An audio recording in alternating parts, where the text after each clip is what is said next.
I started as a baby and was born in Bristol City. What a pity, Bristol City. Why a pity, Bristol City? Because there was a war on. In a country that was forlorn. And no one but a moron would think that was not shitty. Then we moved to Swanage, Dorset. We didn't have to force it. What a place to reside, living at the seaside. But still my life was shitty. Was at school I was a boarder. Everything was order, sent away from home sweet home when I was barely grown with no private life of my own. Next I went to Marlborough College, which contained a lot of knowledge, studying classic Shakespeare sonnets. Oxbridge was the promise.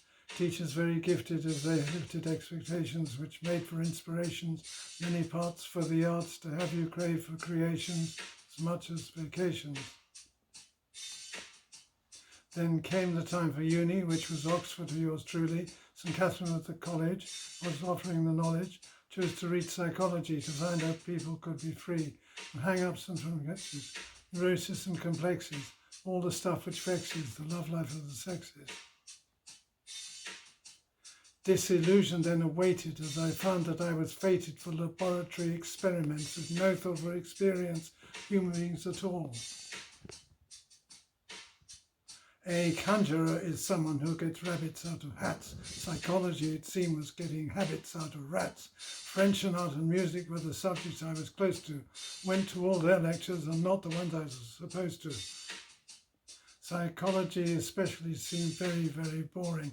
They left out all the people, which made you feel like snoring, even roaring. What's the point of all the knowledge we are touring? That's when I first encountered there's a problem in society. It happens everywhere you go, regardless of variety. They leave out thoughts and feelings and everybody's dealings and put instead a system which enables you to listen, no thought of what they're needing.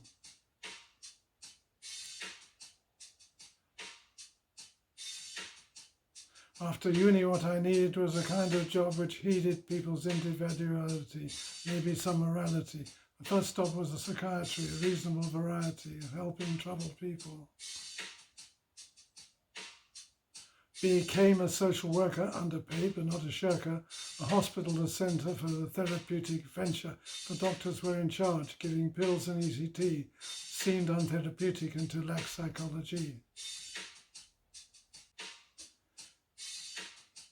What then caught my attention in the mention of invention was the prospect of becoming in the running for a job in education as a school psychologist.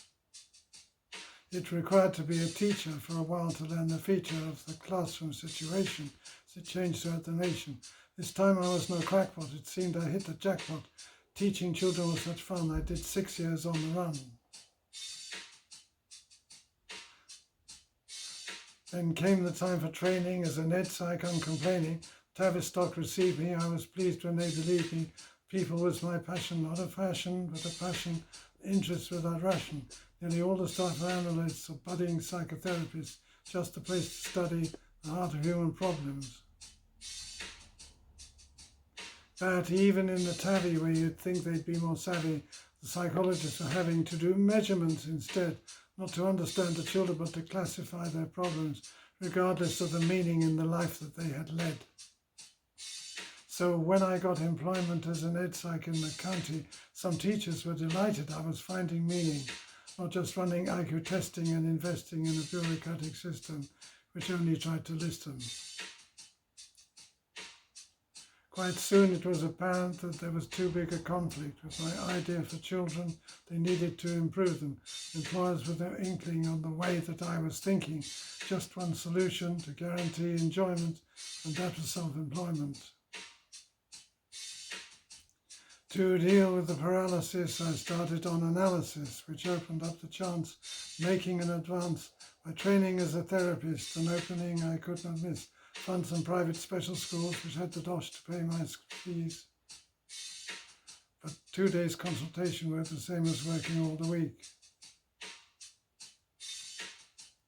It was the year of '83 that I reclaimed my liberty, abandoning security of monthly paychecks guaranteed. Now 40 years I've been a shrink, much happier than you could think, working with kids and families and many adult casualties and finding meaning everywhere, lots to learn, lots to share. Though I say it may be bad, the best employer I've ever had.